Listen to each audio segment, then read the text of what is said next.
And welcome to Newsmax TV. Joining us now from Washington is four-star General Michael Hayden, the former director of the National Security Agency and director of the Central Intelligence Agency. General Hayden is also a member of the advisory board at lignet.com. General Hayden, thanks for joining us today. Thank you, Kathleen.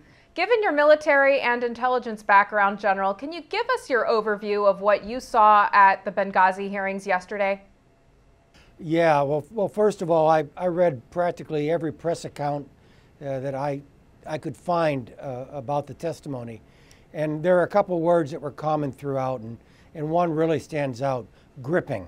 I mean, this is the first time we've had a chance to talk to people who actually lived through the event. So on a human level, this was very dramatic stuff, and one feels again the pain of that day, and particularly the pain of the people who were on the ground. Now, Kathleen, I think of Benghazi as a play, a tragedy in three acts, and an awful lot of yesterday was on Act 2, which is comprised of what happened during that 7 or 8 hours. And I must admit that having been in that play at that act many times in my professional career, that's a tough act. Mm-hmm. You don't have to do anything bad or stupid or unwise for bad things to happen in Act 2.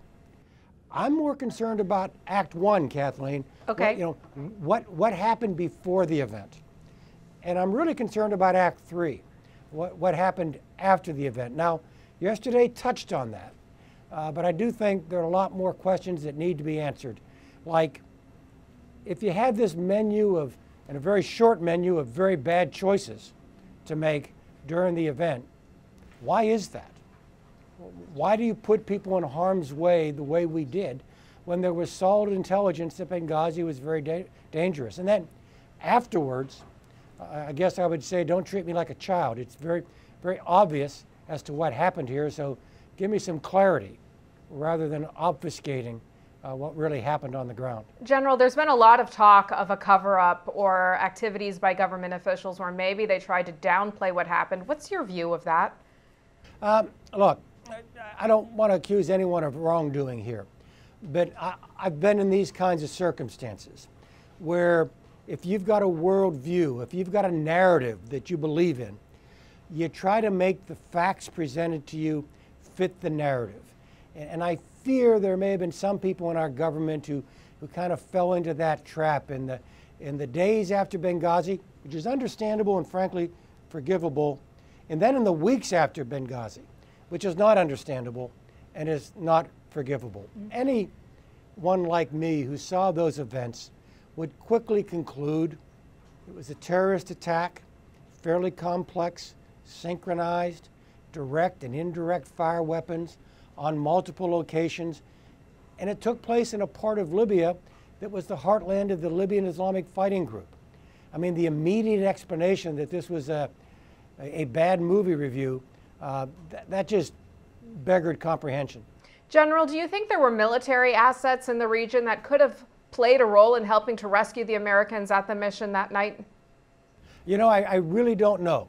But I do know that Admiral Mike Mullen, the former chairman of the Joint Chiefs, took a look at it and broadly concluded that there really weren't many options available at that time.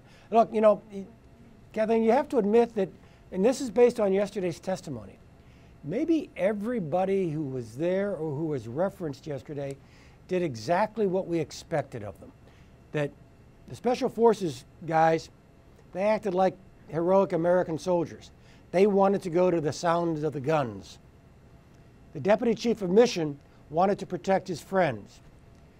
And maybe the people back here in Washington with a bit of a broader view knew that they had limited resources and wanted to husband them a bit because they didn't know how this was going to shake out. So I'm not prepared to criticize any of those actors for what they did in that period. As I said before, Kathleen, they were choosing from a short list of very bad options. My point is, why is there only a short list of very bad options? Why did you create the circumstances in which there was almost nothing that could be done to save the ambassador and the other individuals? General, there's been a debate over whether various key State Department cables and warnings were shared and approved by senior State Department officials concerning Libya. Some have said that key documents went out without the Secretary's knowledge or approval. Can you talk about what this means and how the process works in government? Yeah, look, I understand the grand debate that's going on. Who knew what, when, and what decisions did they personally participate in? Catherine, I got to tell you, I was the DERNSA, the Director of the National Security Agency. Every intelligence report, and that number's in the hundreds of thousands, every intelligence report that left that headquarters while I was director said it came from me. So it is quite possible that much of this did not reach the level or the personal attention of the Secretary. But look, even Admiral Mullen and Ambassador Pickering in their review point out that this decision was badly fumbled, that the true nature of the threat in Benghazi wasn't incorporated into the State Department's response here. So look, there were a bunch of mistakes done. The question is just at what level were they finalized? All right, General Michael Hayden, thanks so much for being with us today. Thank you. And thank you for watching Newsmax TV.